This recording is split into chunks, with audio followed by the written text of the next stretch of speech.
Hi everyone, this is Neil, also known as the Wax Whisperer. For anyone who doesn't know who I am, I'm a UK-based consultant audiologist and a clinical ear care specialist. I specialise in the diagnosis, treatment and rehabilitation of people suffering from hearing loss and balance issues, as well as people who are suffering from impacted wax or infectious discharge in the ear canal. This procedure here is of a client who has attended with bilateral occluding earwax. So I'm just starting off with the left ear. You can see the ear canal is quite narrow, a lot of cilia, hair at the entrance, slightly obscuring the view, but I'm still able to visualize a lot of the wax. The wax in his left ear is what I call a clay type of wax. It's very difficult to remove using suction because it can block the suction probe. In addition, when you use an ear hook or a Jobson horn, you just saw me using an ear hook, it just slices through the wax, and sometimes with a Jobson horn you may get some of the lateral piece of the wax, but you can inadvertently then compress and it's going to really impact some of the wax on the base of the ear canal, making it more difficult. So with this type of wax, I always try using some softening drops. I use some olive oil spray here just to bind this wax together, enabling me to get a suction grip, and if the oil itself also helps to unclog the suction probe if that does get blocked. The wax is quite lodged, it's near the entrance here, but the wax itself extends all the way throughout the ear canal to the eardrum, so the average length of the human ear canal is between approximately 2.5 to 3 centimeters. And in this case as well, the ear canal itself is almost engulfed, enveloped the wax. It's almost kind of trapping it in. It kind of closes upon itself near the entrance. So it is quite tricky trying to wriggle this wax out, and there's a few hairs there that are matted. So I tried with suction and it wasn't really getting, although it wasn't blocking the suction probe, because it was lodged, it wasn't extracting. So I decided to go in with a Jobson horn, and you can see the Jobson horn is slicing through the wax. So I did get this piece out, but it's actually compressed the rest of the wax against the canal wall. So what I'm doing now is just trying to get on top of that and in behind. You do have to be careful when you're using instruments like an ear hook or a Jobson horn when you go deep in the ear, because you just don't know the client's anatomy of his ear canal. It could be that they've got a sudden bend or twist in the ear canal, and when you insert the instrument through the wax, you're making contact with that canal wall, which can be very uncomfortable. So what I've done here, I've resorted back to the Zollner suction probe, and the medial wax is a bit more, it's not as sticky, it's a bit firmer, so I am able to get a bit more of a suction grip. You can see it's a bit drier compared to the wax that was more lateral near the entrance. And again, I'm just obtaining a suction grip. I'm delicately trying to wriggle this wax, so I normally do that by making concentric circles, circular motions, and slowly but surely this wax is coming out. The ear canal itself is also quite dry. When it is dry, you do get a bit more friction when you're trying to remove the wax. You can see we're nearly there now, I believe. I'm just now trying to get a suction grip superiorly, because I can feel during the procedure that it's lodged near the top. As I've brought the wax more medial, I'm now able to use a Jobson horn, because it's less risk of me causing any injury or trauma to the client, because this wax is more lateral, where the ear canal is made up of cartilage, and it's far less uncomfortable for the client when you make contact with the cartilage aspect of the ear canal as opposed to the bony part. You can see there I've just got another segment out, and there's a gap just at the top there through the hairs, and I'm just going to be inserting that Jobson horn in there, trying to get in behind the wax and slowly lever this wax out, which I've managed to do there.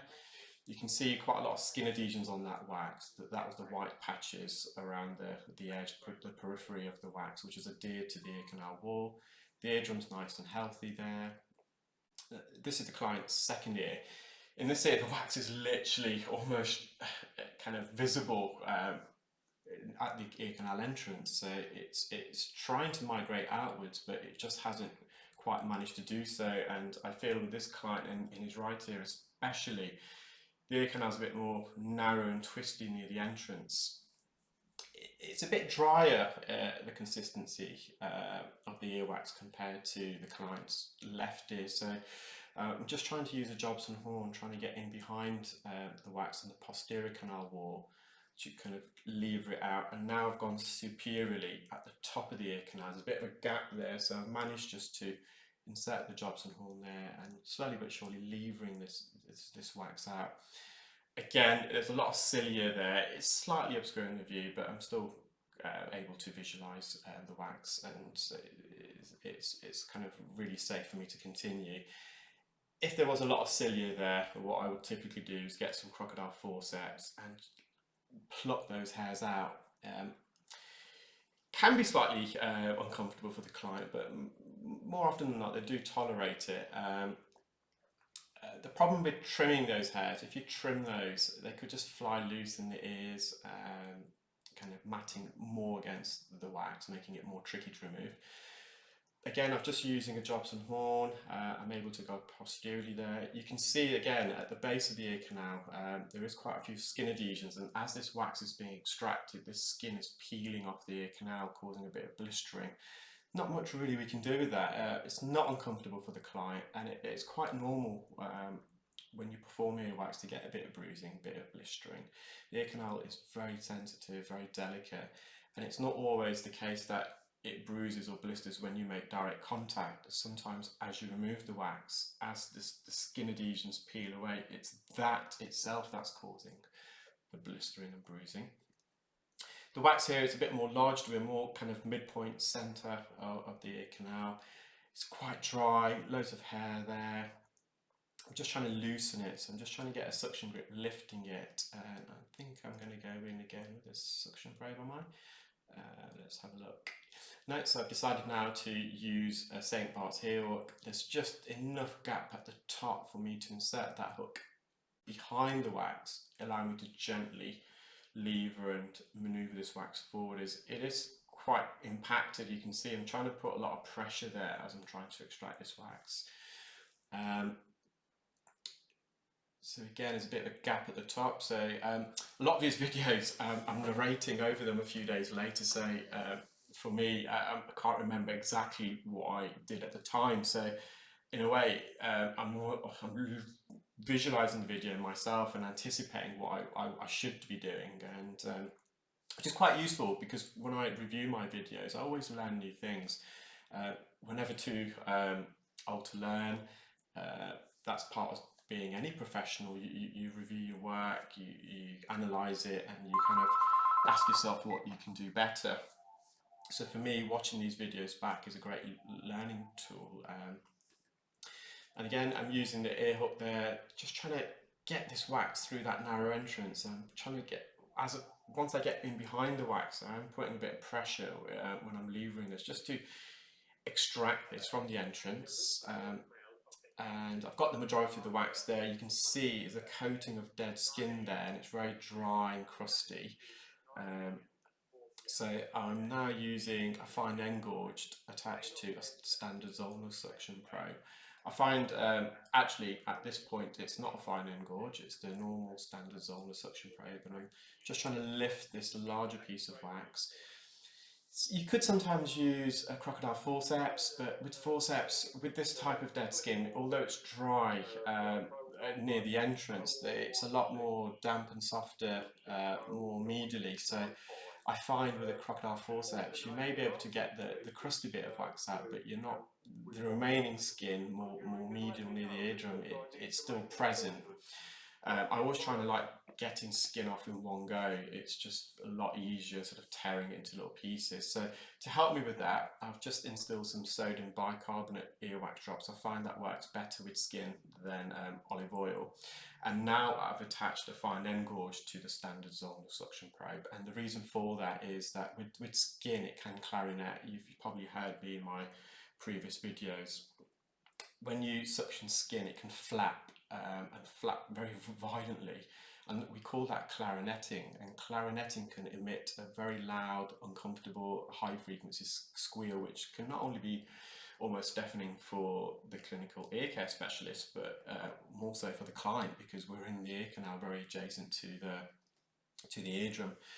So you were just seeing there, I'm just trying to gently loosen this dead skin across the canal wall. I'm now on the posterior canal wall, just gently lifting that.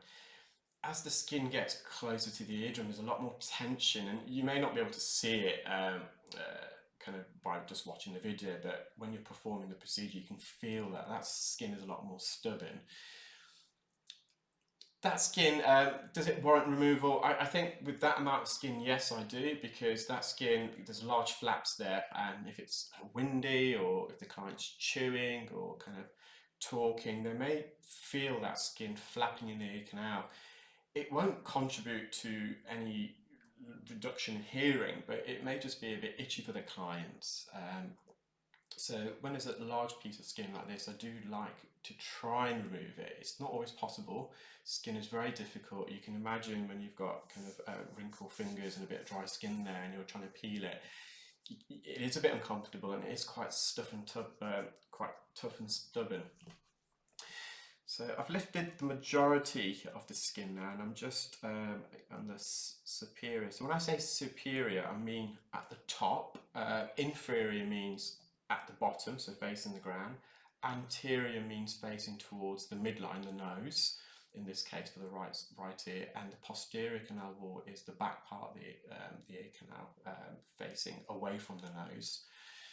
I've got the majority of the skin there, it's just some at the base, so inferiorly.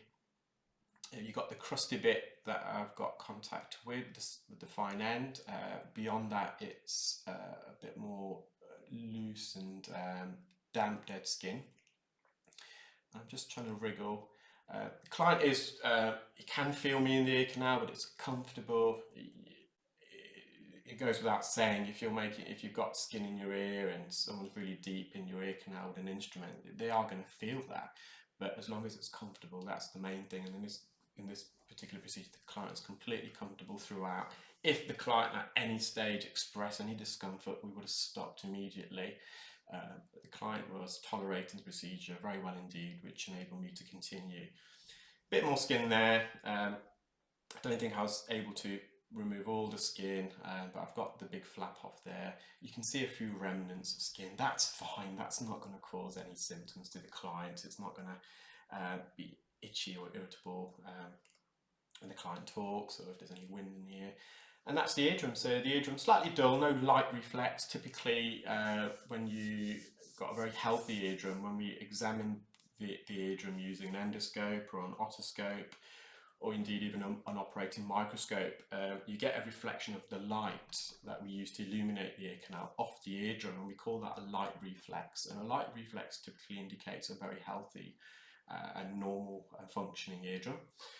Thank you for watching, guys. You would have seen 3 still images there of the wax I removed from different angles. I hope you enjoyed that video, and if this is the first time you've been watching one of my videos, please do feel to subscribe to my YouTube channel.